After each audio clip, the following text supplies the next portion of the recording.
The sun was just beginning to set, casting a golden glow over the glass walls of the Hillcrest estate, one of the most expensive wedding venues in the city.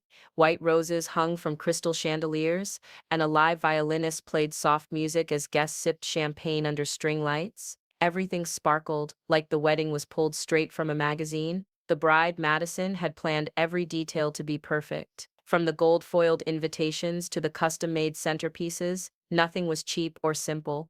Even the cake had its own table, standing 5 tiers tall with hand-painted flowers and edible pearls. Guests arrived in sleek cars and stepped out wearing designer gowns and expensive shoes. Laughter filled the air, but underneath it all was a quiet tension.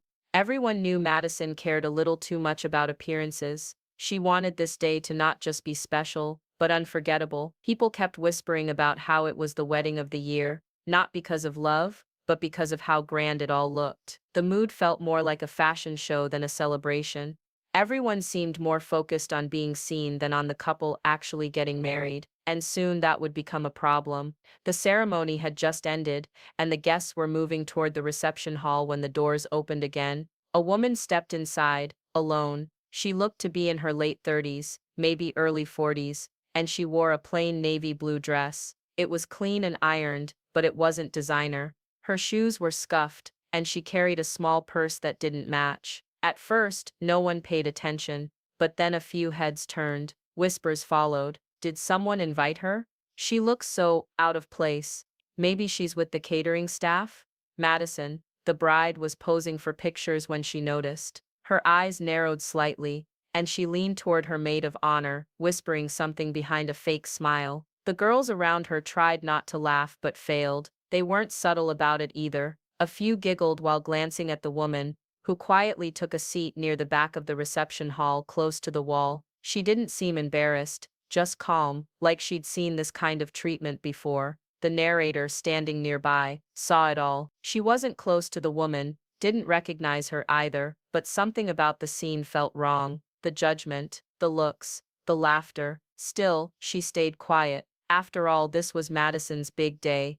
No one wanted to cause a scene, but deep down she felt a tug in her chest. Something told her that this woman's story wasn't what it seemed, and soon everyone would find out just how wrong their assumptions really were. The reception was in full swing now. Music played, drinks flowed, and the dance floor sparkled under soft lights. Guests laughed, posed for photos, and complimented the bride on every little detail. Madison soaked it all in like it was her moment on a red carpet. But her eyes kept drifting to the woman in the navy dress. She was sitting quietly at her table, sipping water, not talking to anyone. She hadn't taken a single photo. She hadn't touched the food. She looked like she didn't want to take up space, and maybe that's what irritated Madison the most. With her dress trailing behind her and her bridesmaids in tow, Madison strutted across the room, heels clicking loudly against the floor. Conversations began to quiet as people turned to look. She stopped in front of the woman and said, loud enough for everyone nearby to hear,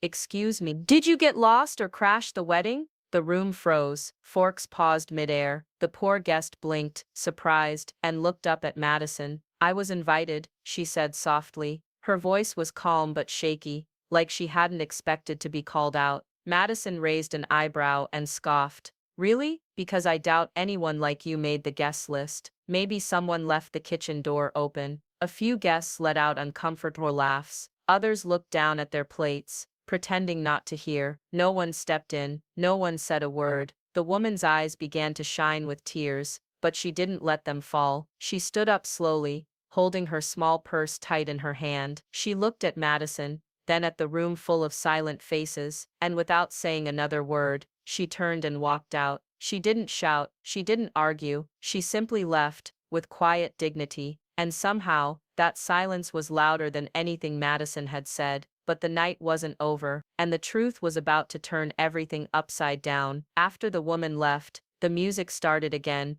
but the mood had changed. People tried to go back to their conversations, but something felt off. The laughter wasn't as loud, the smiles not as bright. The whole room felt like it was holding its breath. The narrator stood near the dessert table when she overheard two older guests whispering, "Did you see that? Poor woman, she looked familiar. I swear I've seen her before, maybe years ago." She leaned in just slightly, pretending to check the cake, but her ears stayed open. A few feet away, the groom's father, Mr. Bennet, was speaking with great Aunt Eloise, one of the oldest and most respected members of the family. Eloise leaned close and said something in his ear. His whole face changed. The smile dropped. He stood up quickly from his seat, scanning the room like he was searching for someone, but the woman was already gone. Mr. Bennet turned to his son, the groom, and whispered something. The groom's eyes widened. He looked around, confused and upset, then said something to a staff member and pointed toward the exit.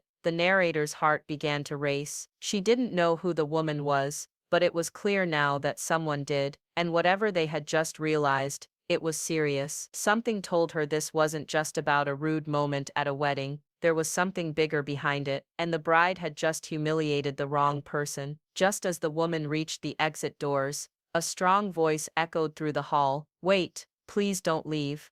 Everyone turned. It was the groom's father, Mr. Bennet, now standing tall, his voice firm but emotional. The woman paused, her hand on the door handle. Mr. Bennet walked across the room with the groom right behind him. His eyes were filled with something no one had seen all night: respect, sadness, and gratitude. "Ladies and gentlemen," he said, turning to face the guests, "I need everyone's attention, just for a moment." The chatter faded. Even the bride stopped mid-sentence. "I want you all to know who that woman is," he said, pointing gently toward the guest in the navy blue dress. "She is not a wedding crasher. She is not here by mistake. In fact, she was one of the most important people we invited." People looked at each other, confused. Mr. Bennet swallowed hard. "Many years ago, my son was diagnosed with a rare form of leukemia. He was just 9 years old. We were told he needed a bone marrow transplant. Without it, he wouldn't survive." Gasps rippled across the room. We were running out of time. No family matches, no donors, until one day, a match came through from the anonymous registry. A complete stranger, no name, no expectations, just a selfless act. He turned back to the woman. "It was her. She saved my son's life." The room went still. The bride's mouth dropped open. Mr. Bennet continued, his voice shaking now. "We found her only last year. She didn't want any praise or attention, just happy to know he was healthy. When we sent out invitations, she was on the top of our list, as a guest of honor." The woman's eyes filled with tears, but she still said nothing. The groom stepped forward. "I had no idea you were even here. We thought maybe you couldn't come." He looked at his bride, confused. "You sent out the invites, right?" Madison's face turned red. She stuttered. "I thought there were some errors, some names I didn't recognize. I might have deleted a few extras." "Extras?" The groom snapped. "You deleted people you didn't like the look of?" Madison's eyes filled with panic. The room was dead silent. Everyone watched her, realizing what she had done. The groom turned back to the woman, his voice soft. "I'm so sorry. You saved my life, and this is how you were treated." The woman gave a gentle smile, blinking back tears. "I didn't come for thanks. I just wanted to see you happy." And with that, she walked back toward the door, dignified, quiet, and strong. But the damage had already been done. Madison stood frozen, her perfect posture suddenly slouched under the weight of silence. Her face, once glowing with pride, had gone pale. The sparkle in her eyes was gone, replaced by shock, and something unfamiliar: shame. The groom stared at her, jaw tight. "You humiliated the woman who saved my life. Over a dress?" His voice trembled with anger and disbelief. "You crossed a line I never thought you would." No one came to her defense. Even her bridesmaids looked away, awkward and silent. Meanwhile, the woman in the navy dress was now surrounded. Guests who had laughed earlier were suddenly eager to speak with her. Some shook her hand, others gave gentle hugs and said thank you. The same people who once judged her were now moved by her quiet strength and selflessness. Mr. Bennet took her hand and kissed it gently. "We owe you everything," he whispered. Madison, desperate, stepped forward. "I didn't know. I'm sorry. I just thought." The woman looked at her calmly, not a trace of bitterness on her face. "It's all right," she said softly. "I came to celebrate love. I'll leave you to it." She offered a small smile, then turned once more toward the exit. This time, no one tried to stop her. She had already left her mark, one that wouldn't be forgotten, and Madison was left standing alone, in a room that no longer saw her as the bride of the year. The wedding ended much earlier than planned. The music faded,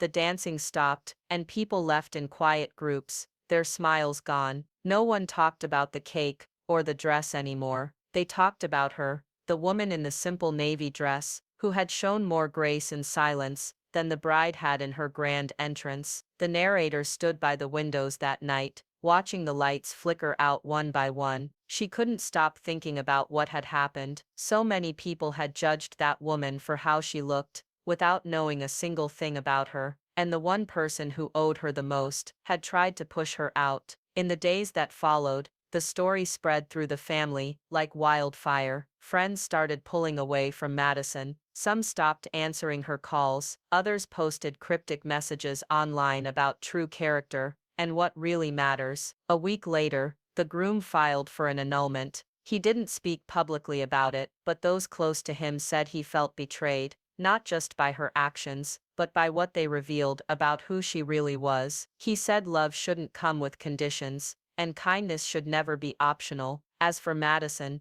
she tried to spin the story, but it was too late. Her reputation never recovered. People saw through the glitter and gloss now. She had become a symbol of shallow judgment, and she knew it. And the guest? She quietly returned to her simple life. She never posted about what happened. She didn't go on the news or seek attention. When someone later reached out for an interview, she declined. "I didn't do it to be remembered," she said. "I did it because I could help." The narrator never forgot her face, the calm strength in her eyes, the way she smiled, even after being humiliated. She often thought about how different things might have been if just one person had spoken up sooner. But in the end, the truth had found its way out, and it stayed. The story wasn't about a ruined wedding, it was about a reminder that love isn't shown through diamonds or designer gowns, it's shown through sacrifice, through quiet acts of kindness that expect nothing in return. And as the narrator looked back, she whispered the words that stayed with her long after the music stopped. Kindness leaves a mark that beauty never can. What happened at that wedding was a powerful reminder that true beauty comes from kindness and selflessness, not appearances. The guest, who had quietly saved a life, taught us all that judgment based on looks can be cruel and misleading. While the bride's shallow actions led to her downfall, the guest's grace and strength left a lasting impact that nothing could erase. Let this story remind you, kindness leaves a mark that beauty never can. If you enjoyed this story, don't forget to like, share, and subscribe for more emotional tales. And always remember, treat others with the respect they deserve, because you never know who might be quietly changing the world around you.